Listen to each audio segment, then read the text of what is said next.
Welcome to Gagan Education Hub. दोस्तों, Gagan Education Hub में आपका स्वागत है। हम टाइम एंड डिस्टेंस के क्वेश्चन कर रहे हैं। दोस्तों, पिछली भी क्लास में हमने कुछ वेरी इंपॉर्टेंट क्वेश्चन किए थे, तो चलिए शुरू करते हैं बिना समय गवाए टाइम एंड डिस्टेंस के क्वेश्चंस। दोस्तों, ये क्वेश्चन किसी न किसी एग्ज़ाम में आए हुए हैं। जो ये क्वेश्चन है IDBI बैंक PO में असिस्टेंट मैनेजर 2023 में आया था। दोस्तों, तो चलिए शुरू करते हैं। ये क्वेश्चन, एक ट्रेन A है और एक दूसरी ट्रेन B है। दो ट्रेन है। ट्रेन A ट्रेन B को पार करती है, जो कि ट्रेन B खड़ी हुई है, और एक खंबे को पार करती है ट्रेन A। जो ट्रेन A B को करती है 45 सेकंड में और एक खंबे को 20 सेकंड में। गति उसकी सेम है। तो ट्रेन A की लंबाई 200 दी है, तो स्थिर ट्रेन की लंबाई ज्ञात कीजिए। तो माना ट्रेन A की लंबाई दी है 200 मीटर। तो मान लेते हैं हम ट्रेन B की जो लंबाई है वो x मीटर है। तो ट्रेन B को जब पूरा पार करेगी तो इस खुद की लंबाई प्लस दूसरी ट्रेन की लंबाई को पार करना होगा। तो दूरी जो टोटल आएगी, टोटल डिस्टेंस होगी 200 प्लस x। 200 प्लस x, ये तो हो गई दूरी। और समय यहाँ पर दिया है दोस्तों 45 सेकंड। तो दूरी बराबर होता है चाल गुना में समय। दूरी बराबर होता है दोस्तों चाल गुना में समय। दूरी है 200 प्लस x, यहाँ लिखेंगे 200 प्लस x। चाल हमें यहाँ निकालनी है ट्रेन A की। समय दिया है 45 सेकंड। ट्रेन B की चाल 0 है, क्योंकि ट्रेन B खड़ी हुई है दोस्तों। तो ट्रेन A की जो चाल आई वो आई 200 प्लस x बटे 45। अब ट्रेन जो A है किसी खंबे को पार करती है। 200 मीटर की ट्रेन है और किसी खंबे को पार करती है। तो यहाँ पर कुल जो दूरी होगी, टोटल डिस्टेंस 200 प्लस में 0 होगी, क्योंकि खंबे की लंबाई को 0 माना जाता है। तो टोटल डिस्टेंस ये हो गई। और टाइम जो लगता है उसको यहाँ पर 20 सेकंड लगते हैं। तो दूरी बराबर होता है दोस्तों चाल गुना में समय। दूरी यहाँ पर दी है 200 प्लस 0, यानी कि 200। चाल ट्रेन A की निकालनी है यहाँ पर भी, और समय दिया है 20 सेकंड। इसे सोल्व करेंगे तो आएगा यहाँ से 10। चाल जो यहाँ से हमें मिली वो मिली 10 मीटर पर सेकंड। इस वैल्यू को ट्रेन A की जो चाल है उसकी वैल्यू यहाँ रखेंगे। 10 मीटर पर सेकंड यहाँ पे रखते हैं दोस्तों। तो ये आएगा 200 प्लस x बटे में 45।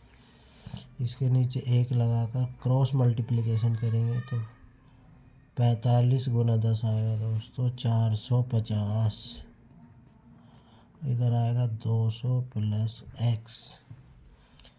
x की वैल्यू यहाँ से निकालेंगे। 450 में से 200 माइनस करेंगे तो आएगी x की वैल्यू 250। तो x हमने क्या माना था दोस्तों, ट्रेन B की लंबाई। तो ट्रेन B की लंबाई कितनी आई, 250 मीटर। Option number B।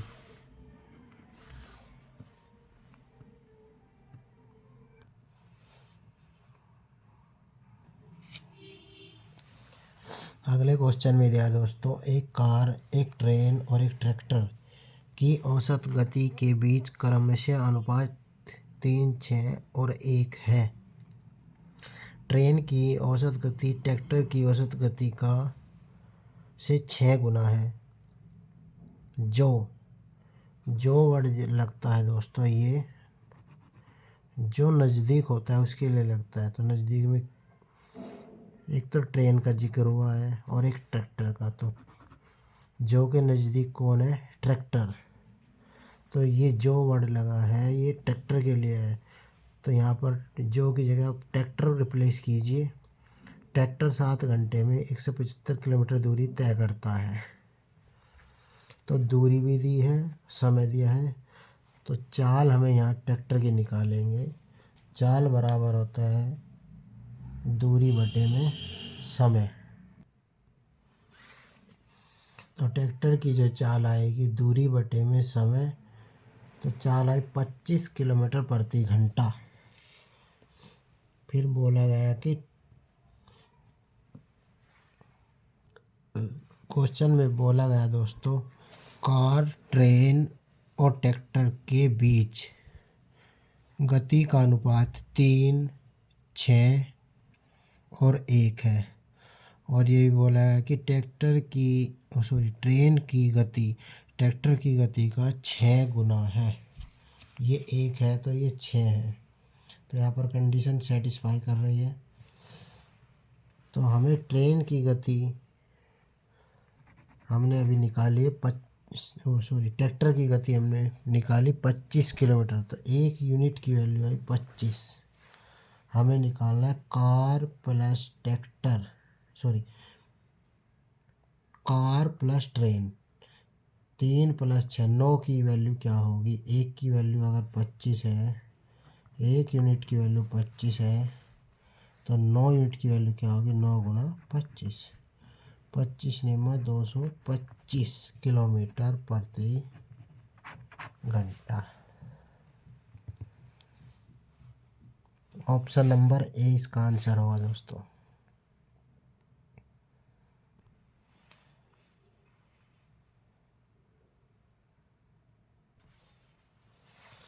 अगले क्वेश्चन में दिया है दोस्तों, एक बाइक 64 किलोमीटर प्रति घंटा की गति से 8 घंटे में कुछ दूरी तय करती है।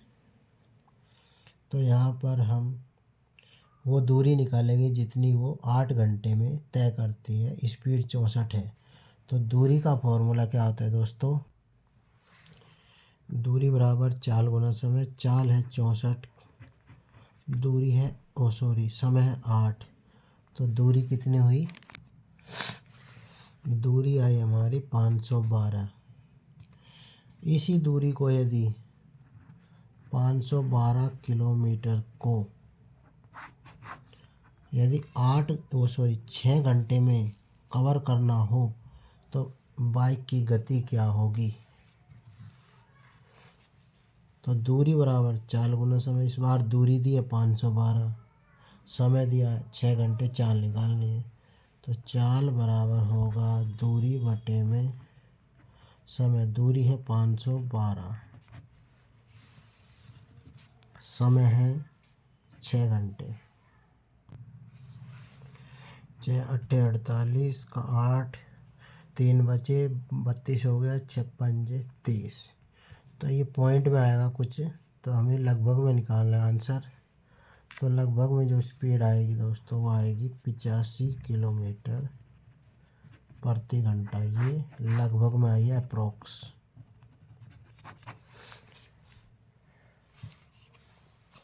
Option number B will be the answer.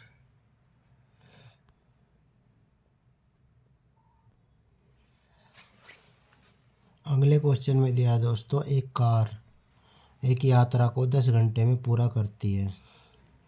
यदि वह आधी दूरी 40 किलोमीटर प्रति घंटा तथा बाकी आधी दूरी 60 किलोमीटर प्रति घंटा की चाल से तय करे तो यात्रा की दूरी क्या होगी? दूरी का फॉर्मूला होता है दोस्तों, दूरी बराबर चाल गुना में समय। समय हमें दिया है और चाल भी दी है, लेकिन चाल 2 दी है।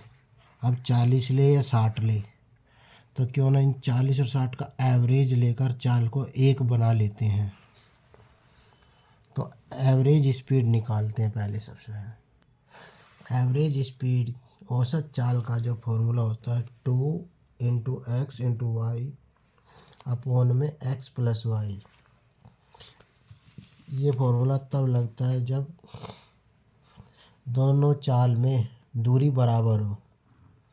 पहले इतनी दूरी तय की, तो यहाँ पर 40 की स्पीड से, फिर इतनी ही दूरी सेम जितनी ये है वो 60 की स्पीड से, आधी दूरी और आधी दूरी, ये दूरी यहाँ पर बराबर है, तब ये फॉर्मूला लगता है 2xy x + y। तो चाल यहाँ पर दी है 40 और 60 अपॉन में 40 + 60 100, 24 दूनी 48 किलोमीटर प्रति घंटा। ये हमारी चाल आ गई। अब दूरी का फॉर्मूला लगाएंगे। दूरी बराबर होता है चाल गुना में समय। चाल हमने निकाली है 48 किलोमीटर एवरेज स्पीड, समय 10 घंटे लगता है इसको, तो दूरी हमारी आएगी 480 kilometre. Option number B will be the right answer.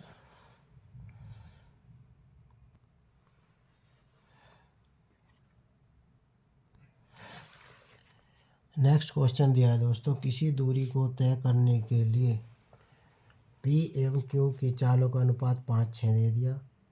Q वही दूरी तय करने में P से 24 मिनट कम समय लेता है, तो Q वह दूरी तय करने में कितना समय लेगा।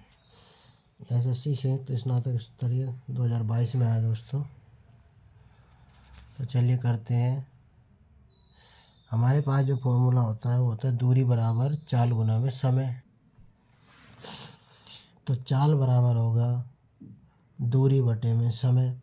दूरी यहाँ कोई किसी दूरी को बोला गया, कोई फिक्स दूरी है, दूरी चेंज नहीं हो रही है, तो दूरी को 1 मान लेते हैं, 1/t। तो स्पीड जो है यहाँ पर लिखेंगे स्पीड बराबर चाल बराबर 1/t। तो चाल जो है समय का उल्टा है। यहाँ पर चाल समय का इन्वर्सली प्रोपोर्शनल हुई, यानी कि अगर स्पीड 10 है तो समय 1/10 होगा, या समय 10 है तो स्पीड 1/10 उल्टा होगी। तो लिखेंगे यहाँ पर हमें दिया है P और Q की चाल का अनुपात दिया है दोस्तों 5:6, और हमने अभी रिजल्ट निकाला है कि चाल जो है समय का उल्टा होती है, या समय चाल का उल्टा होता है। तो चाल जो है दी है 5:6, तो समय इसका उल्टा आएगा, 6 इधर आ जाएगा और 5 इधर, यानी कि अगर इसको 6 घंटे लगते हैं, इसको 5 घंटे लगते हैं उसी दूरी को तय करने में। क्वेश्चन में बोला गया है कि Q को वही दूरी तय करने में P से 24 मिनट कम समय लगता है, और अकॉर्डिंग टू सिचुएशन Q को कितना समय लगता है, इससे 24 मिनट कम। यहाँ पर कितना समय लग रहा है, इसको 5 मिनट, तो इसको 6, डिफरेंस कितना 1 का। तो 1 यूनिट की वैल्यू दी है 24 मिनट। हमें निकालनी है Q की वैल्यू, यानी 5 यूनिट की वैल्यू हमें निकालनी है। 5 की वैल्यू होगी 5 गुना में 24, तो 120 मिनट। 120 मिनट, 120 मिनट को बोलेंगे हम 2 घंटे, 2 आवर्स का समय लगता है दोस्तों।